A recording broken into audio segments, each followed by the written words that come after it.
Assalamualaikum warahmatullahi wabarakatuh.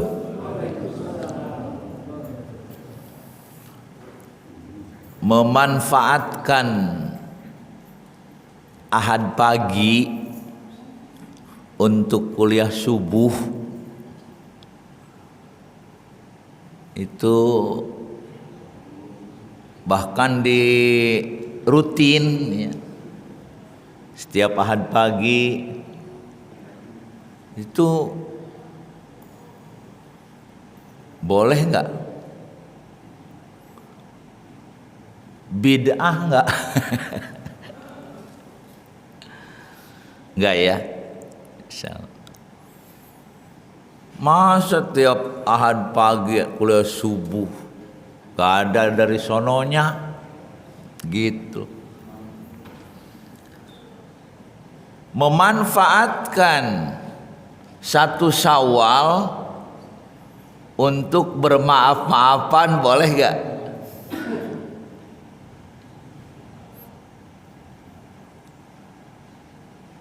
Bid'ah gak?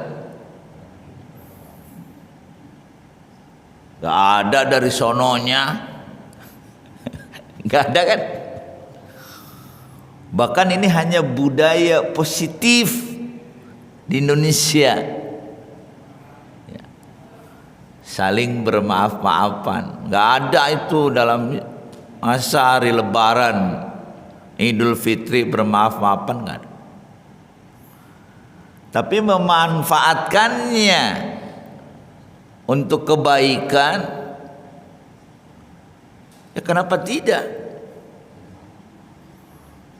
Kalau setiap Idul Fitri bermaaf-maafan tidak ada dari sononya disebut bid'ah, maka kuliah subuh setiap Ahad tidak ada dari sononya juga bid'ah.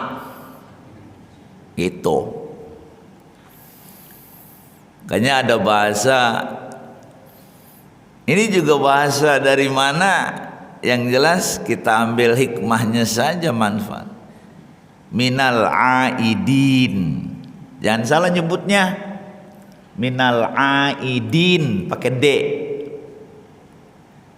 Terus yang keduanya wal faizin pakai Z.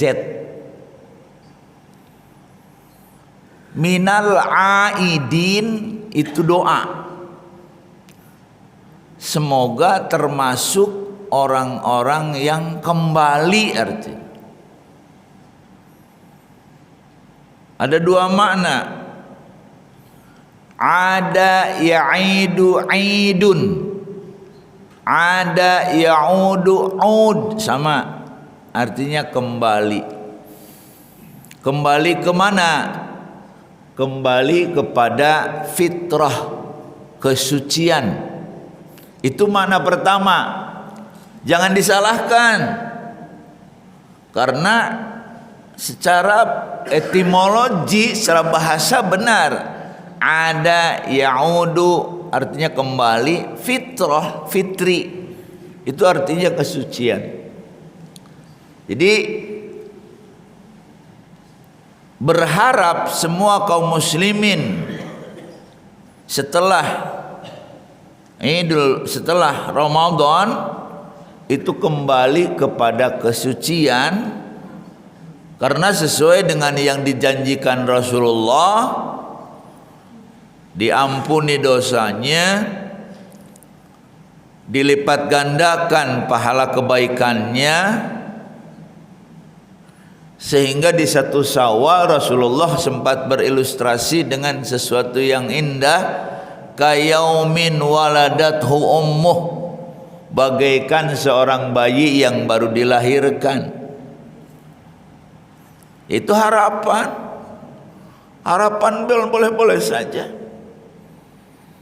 Walaupun tidak termasuk kita semua barangkali, walaupun tidak semua di antara kita yang kembali kepada fitrah dan kesucian. Mungkin bisa saja puasanya secara fikih sah, tapi pahalanya rusak bisa. Nabi juga kan menjanjikan rubba shaim la yabqa min siyamihi ilal ju' wal atsu. Berapa banyak orang yang berpuasa tetapi tidak membekas dari puasanya, tidak menghasilkan sesuatu yang baik kecuali hanya lapar dan haus saja. Nabi yang bilang. Ada juga. Nah, di makna kedua Idul Fitri itu Id dari kata ma'idah. Ada ya'idu ma'idah. Ma'idah artinya hidangan.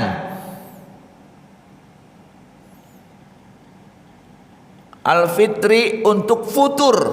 Futur itu artinya membatalkan puasa. Nah, jadi orang yang pegang Idul Fitri itu artinya adalah hidangan untuk membatalkan, maka jangan menyalahkan orang yang mengartikan kembali kepada kesucian. Sama kok. Silakan buka kamusnya. Mana yang lebih benar? Yang nggak tahu. Secara para ulama begitu mengartikannya. Jangan disalahkan, dua-duanya dalam posisi benar secara etimologi, secara bahasa. Itu Idul Fitri. Makanya Ma'idah itu, surat Al-Ma'idah itu kan hidangan artinya. Dari kata Idun itu artinya. Ma'idah itu hidangan, Al-Fitri untuk futur. Untuk futur itu artinya batal puasa. Makanya dianjurkan oleh Rasulullah setelah sholat subuh, ya, itu ibu-ibu di rumah menghidangkan makanan untuk Idul Fitri itu. Langsung makan sebagai pembuktian bahwa hari ini kita tidak puasa seperti kemarin.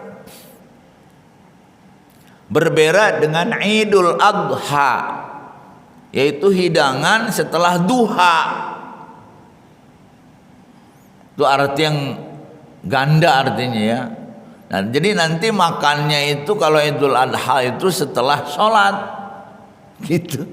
Disunahkan puasa nggak makan dulu dari pagi sampai pulang sholat. Berbeda dengan Idul Fitri, makan dulu sebagai bukti membatalkan karena sudah dihidangkan hidangan untuk membatalkan puasa. Ini hanya sekedar ini saja. Terus Idul Adha juga diartikan ganda tuh. Idul Adha, Id artinya kembali untuk apa? Untuk mengenang udhiyah. Udhiyah itu artinya penyembelihan. Kembali mengenang penyembelihan, sebuah pengorbanan. Kata korban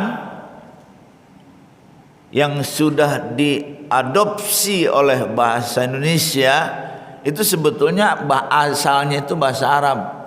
Dari kata qoruba, yaqrabu, qarib. Apa artinya qarib? Ya, jangan bilang sahabat ya, dekat artinya. Jadi qarib, qarib, karib, sahabat karib, sahabat dekat. Qarib, qarib, qarib artinya dekat, jauh artinya ba'id. Nah, jadi ada di dalam Islam mendekatkan diri kepada Allah itu khusus di bulan itu dengan cara berkorban.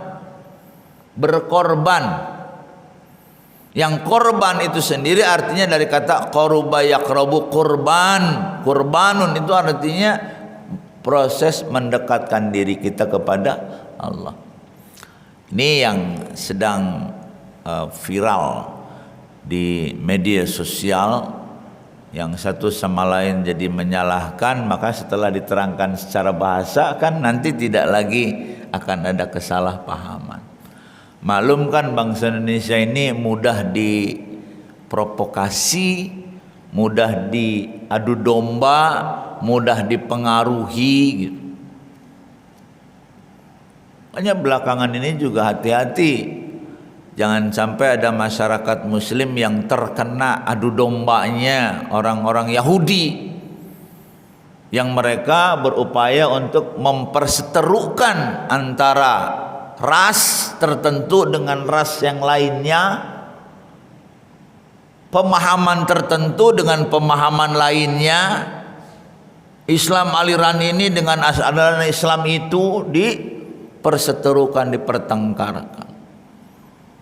Bahkan tidak sedikit orang-orang yang terpancing, sampai-sampai emosinya bangkit sehingga di media sosial teriak-teriak kebun binatang. Iya kan?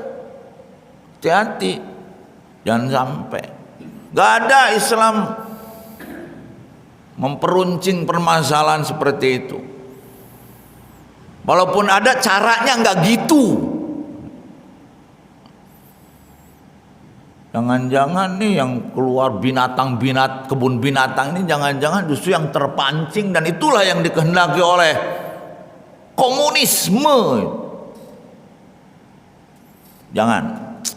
Apalagi kita di suasana setelah Ramadan, yang secara bahasa ada yang banyak yang lupa tuh. Ramadan itu artinya ramad, pembakaran.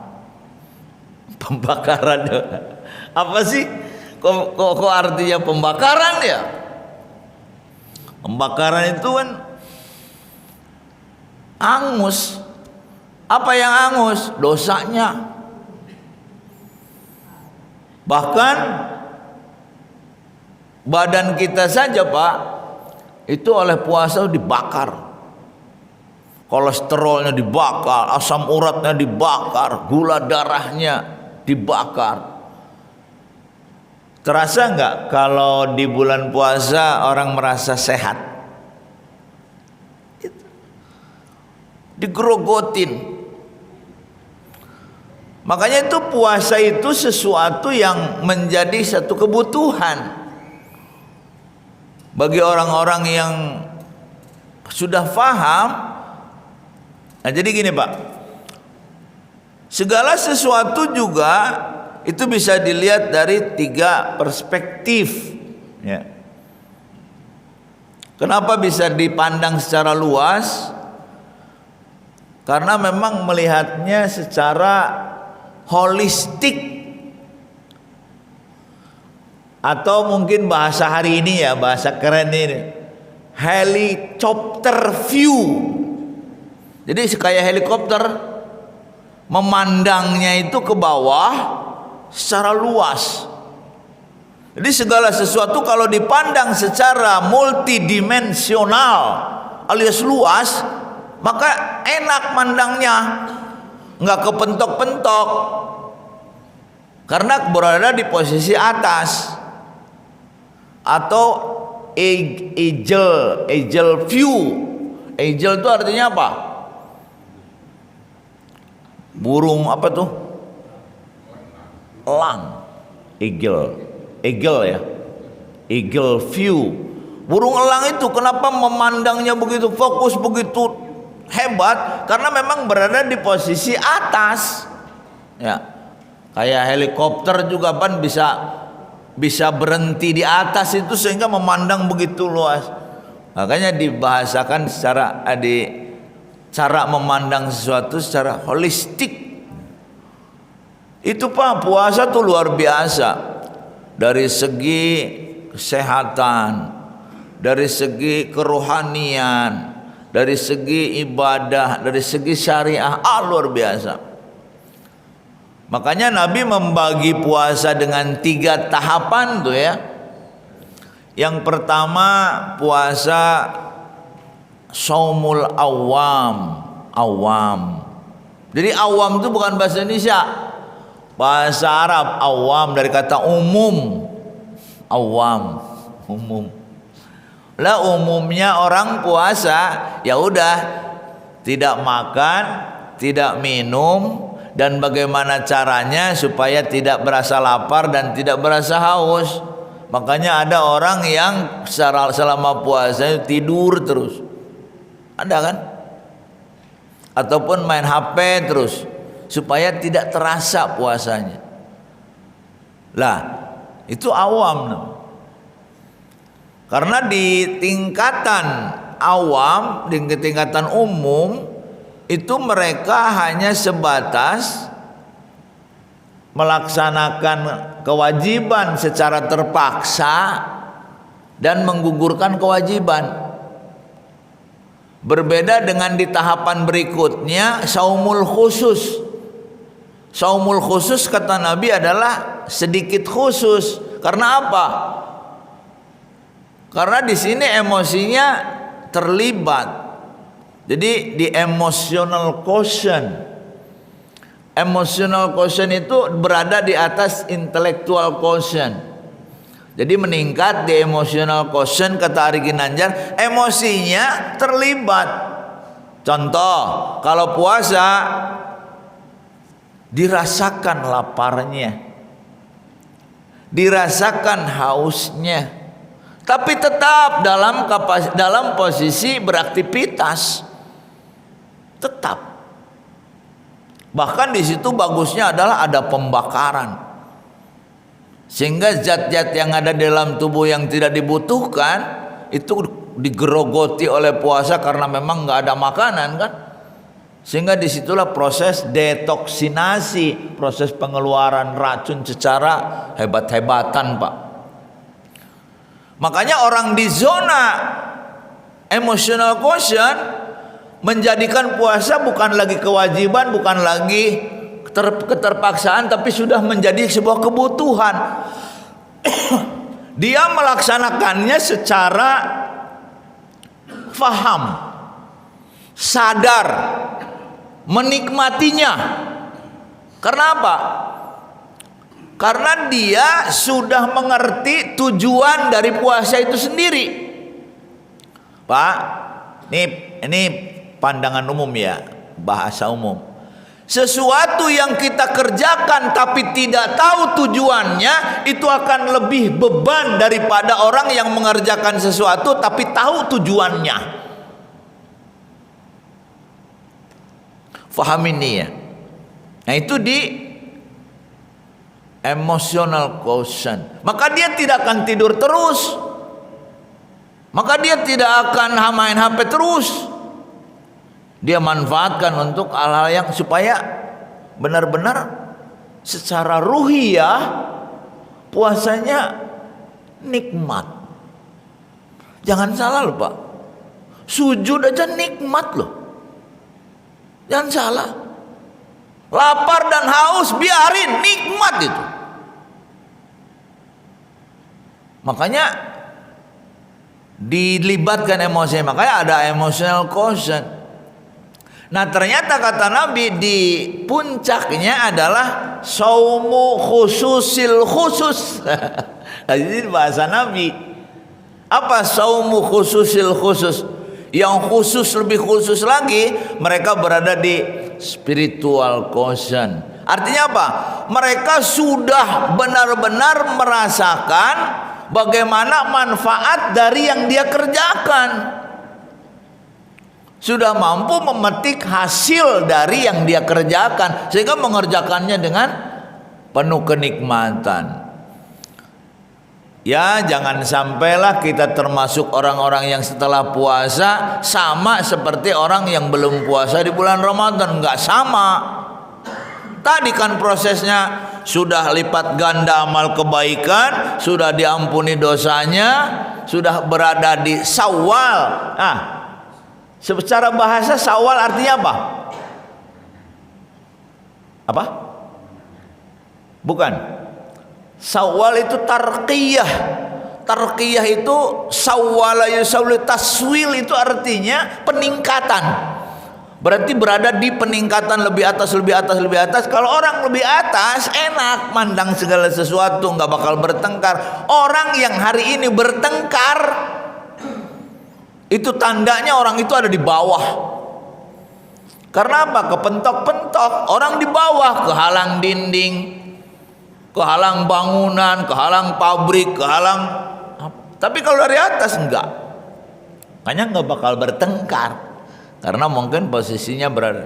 Yarfa'illahu alladzina amanu minkum walladzina utul ilma darajat. Allah mengatakan, sesungguhnya orang-orang yang beriman, apalagi bukan hanya iman tapi berilmu, itu mereka akan ditinggikan derajatnya oleh Allah. Kalau ditinggikan derajatnya oleh Allah, dia nggak harus ninggiin diri. Pak, orang yang membesarkan diri itu tandanya bahwa dia adalah kecil. Makanya dia besarkan. Orang yang meninggikan diri itu artinya dia itu rendah. Orang yang pura-pura kaya itu artinya miskin. Malah sebaliknya ya Pak, orang yang pura-pura miskin itu kaya Pak. Kan? Orang yang tampil kaya itu sebetulnya miskin. Orang yang tampil miskin itu sebetulnya kaya. Karena ada kecenderungan sifat manusia, mereka lebih suka tampil bukan dirinya. Ya. Makanya segala sesuatu yang menjadi kekurangan kita akan kita tutupi kan.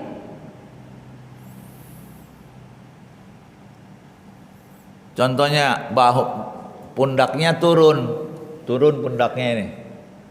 Ditutupi turun pundaknya itu dengan cara apa? Pakai jas. Kulitnya hitam, ditutupi supaya tidak ketara hitam, pakai pakaian yang menyolok.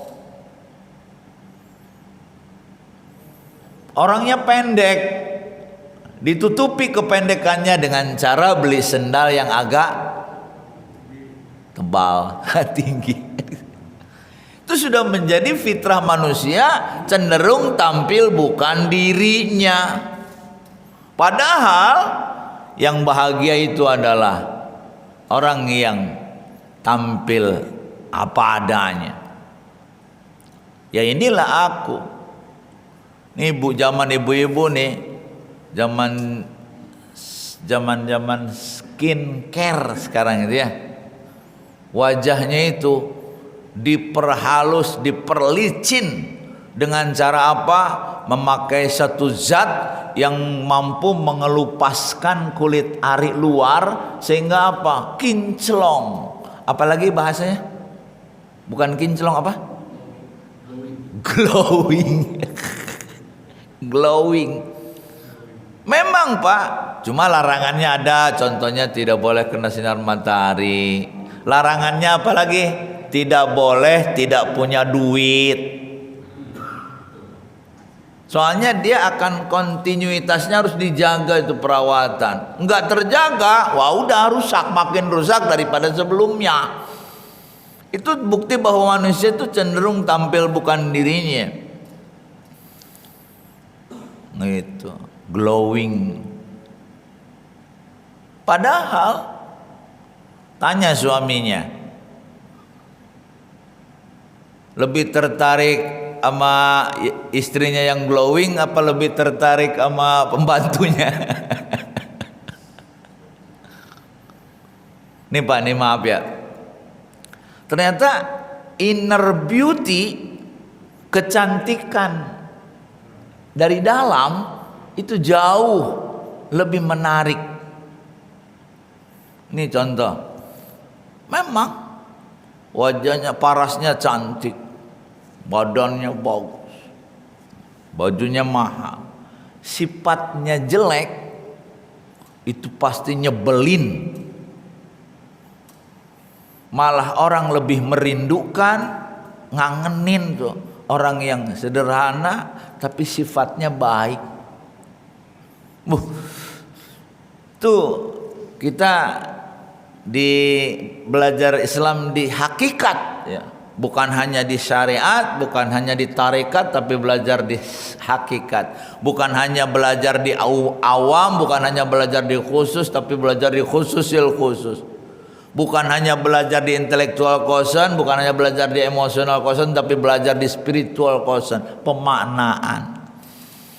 Ya insya Allah lah. Sehat.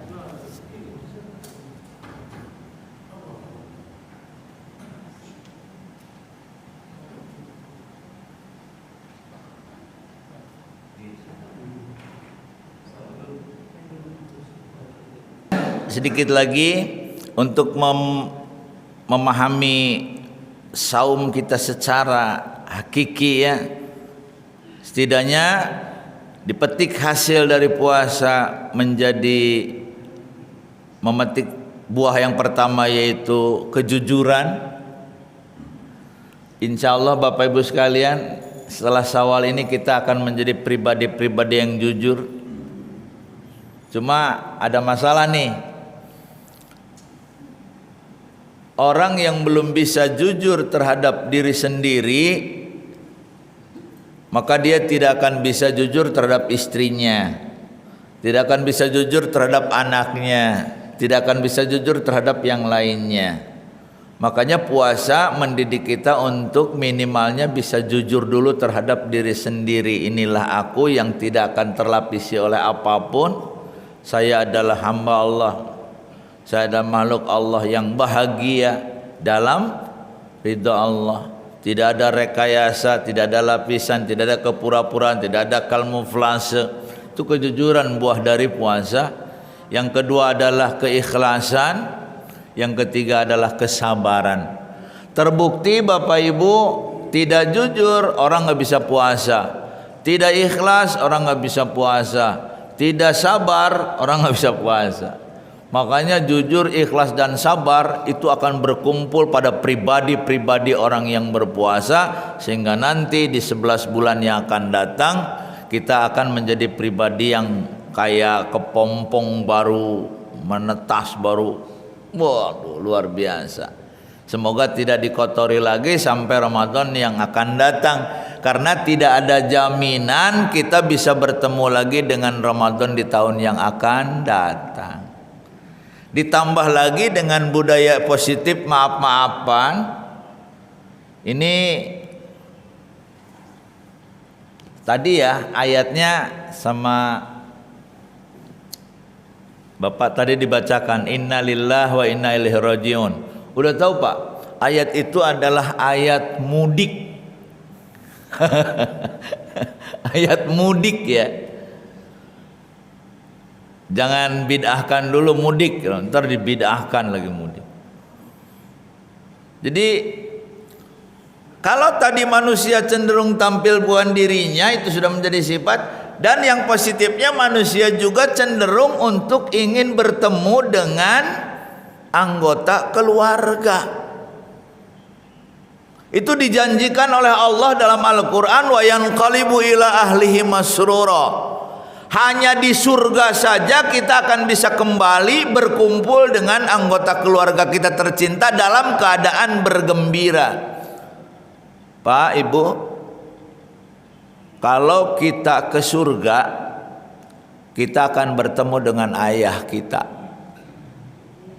Amin ya Bu ya. Bertemu dengan ibu kita, bertemu dengan anak-anak kita, bertemu dengan saudara-saudara kita yang sudah mendahului. Bayangkan bahagianya kayak apa. Bapak Ibu pernah enggak? Ternyata kesempurnaan sebuah kenikmatan itu karena memang ketika anggota keluarga kita berkumpul. Saya pernah Pak makan hidangan enak gitu, gratis, karena dikasih orang, dibawa ke restoran termahal se-Jakarta. Mejanya muter, pilih apa yang suka. Ada udang yang masih hidup. ada daging sapi wagyu. Katanya sih ya Pak, bener nggak tahu. Daging sapi wagyu itu dari Jepang. Itu sapi dari kecil sudah berada di ruangan AC. Terus selalu dipijitin itu sapi. diperhatikan gizinya, diperhatikan proteinnya, diperhatikan makanannya. Bahkan sapi itu selalu diterapi dengan mendengarkan musik-musik yang membahagiakan dia. Sehingga sapinya tuh dari kecil sampai besar tumbuh secara normal dan dagingnya sangat empuk sekali. Bapak kalau makan daging wagyu itu, sekali makan daging itu, daging apa aja nggak enak. Wah, gitu ya.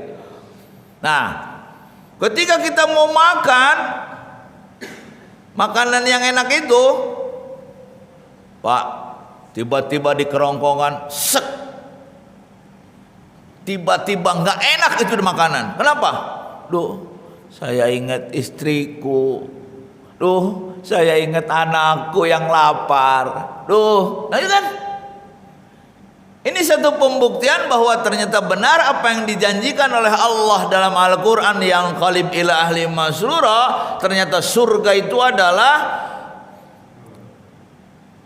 satu puncak kenikmatan yang diilustrasikan sedikit saja oleh Allah. Berkumpul dengan keluarga dalam keadaan bergembira, itu adalah puncaknya kebahagiaan.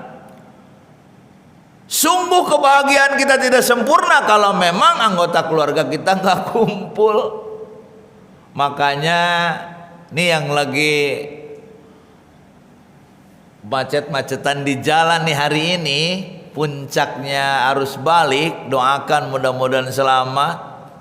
Dan mereka sudah bertemu dengan saudaranya di kampung, berbagi keberkahan, berbagi kenikmatan, berpelukan, bersalaman. Masya Allah, ini ternyata memang itulah fitrah manusia untuk bertemu dengan keluarga. Sebentar lagi kita juga mudik lagi. Kemana? Mudik yang sebenarnya, pulang kepada Allah ya. Pulang. Masalahnya berat. Satu saja ada anggota keluarga kita yang nggak masuk surga. Kebayang sedihnya kayak. Ternyata memang di neraka juga nggak dijanjikan Allah bertemu dengan keluarga, enggak. Kalau yang dipertemukan dengan keluarga dalam keadaan masrur, masrur itu bahagia. Itu artinya mereka-mereka yang berada dalam surga. Pak Ibu sekalian, itulah kenapa memandang sebuah ibadah, segala sesuatu lah, bukan ibadah saja, segala sesuatu dari pandangan yang luas, yang atas, maka kita akan mampu merasakan betapa manfaatnya sangat besar dan kita melakukannya dengan penuh kenikmatan. Ini terakhir, para petinggi Al-Azhar Al-Qahirah Mesir, yang notabene di sana gudang ilmu yang dijadikan manhaj ataupun referensi ilmu Islam dunia ya. Mereka mengatakan apa? 3 hal dalam Islam yang menjadi pokok itu apa? Yang 3 ini bahkan mereka menamakannya dengan Arkanuddin, rukun agama. Masalahnya apa? Kalau rukun itu, kalau tidak ada satu saja copot, tidak sah agamanya. Rukun agama. Apa itu mereka menyebutkannya? Syariat, tariqat, hakikat. Makanya, tapi ada lagi di atasnya, katanya sih ma'rifat. Nah, ma'rifat ini mungkin hal yang tidak bakal bisa kita jalani karena memang itu di luar kemampuan akal manusia ya. Di luar kemampuan akal manusia. Syariatnya kita meninggalkan makan minum.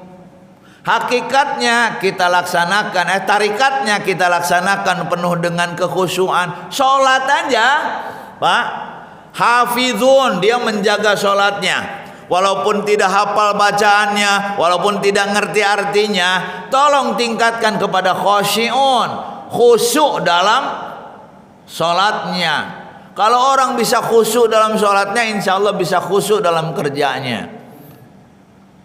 Kalau orang udah bisa khusyuk dalam sholatnya, insya Allah bisa khusyuk dalam mendidik anaknya. Makanya latihan ya. Ya Allah, ngapain sih sholat khusyuk? Ada yang nggak percaya Pak, sampai hari ini dia nggak sholat. Padahal orangnya baik, padahal orangnya Islam. Ternyata memang kalau kita udah mampu merasakan taste-nya khusyuk, itu manfaatnya kan kemana-mana Pak. Nah, hafizun, khosyi'un, qaimun. Yang terakhir itu adalah orang-orang yang menegakkan sholat dalam kehidupan. Menegakkan sholat dalam kehidupan, sering saya katakan, jangan bosan. Kita ini adalah imam, anggota keluarga kita adalah makmum. Yang ternyata, Pak pernah dengar nggak? Anak kita lebih cenderung membela ibunya. Pernah dengar? Kata Rasulullah, kata sahabat, ya Rasulullah, pada siapa aku harus berbuat baik? Ibumu. Yang kedua, ibumu. Yang ketiga, ibumu. Baru yang keempat, ayahmu. Makanya anak lebih hormat, lebih cenderung hormat kepada ibunya. Apalagi ada bahasa surga itu berada di bawah telapak kaki. Tapi jangan salah, surga istri berada pada tangan suaminya. Hati-hati, kalau surga berada di bawah telapak kaki ibu, si ibu itu surganya berada di tangan ayahnya. Makanya nggak gitu. Kenapa? Karena ayahnya adalah imam. Insya Allah kita adalah orang-orang yang qaimun, menegakkan sholat dalam masyarakat, menegakkan sholat dalam kehidupan, menegakkan sholat dalam rumah tangga. Jadilah kita seorang imam untuk istri dan anak-anak kita. Insya Allah kita termasuk orang yang nanti mampu merealisasikan sholat dalam kehidupan sehingga akan membuahkan hasil. Itulah Bapak hadirin sekalian, dari segala aspek ibadah kita, kalau kita pandang secara luas, insya Allah bukan lagi kewajiban yang bersifat memaksa, apalagi hanya untuk menggugurkan kewajiban, tapi sudah menjadi sebuah kebutuhan dan benar-benar kita merasakan manfaatnya. Semoga kita semua termasuk apa yang dijanjikan oleh Allah dan Rasulnya, menghantarkan saum kita menuju sebuah puncak kebaikan. Apa puncak kebaikan? Yaitu ketakwaan. La'allakum tattaqun. Insyaallah Bapak Ibu itu saja yang dapat tersampaikan. Mudah-mudahan manfaat. Mari tutup dengan doa kafarah majlis. Subhanakallahumma wa bihamdik, asyhadu an la ilaha illa anta, astaghfiruka wa atubu ilaik. Ilal liqa. Assalamualaikum warahmatullahi wabarakatuh.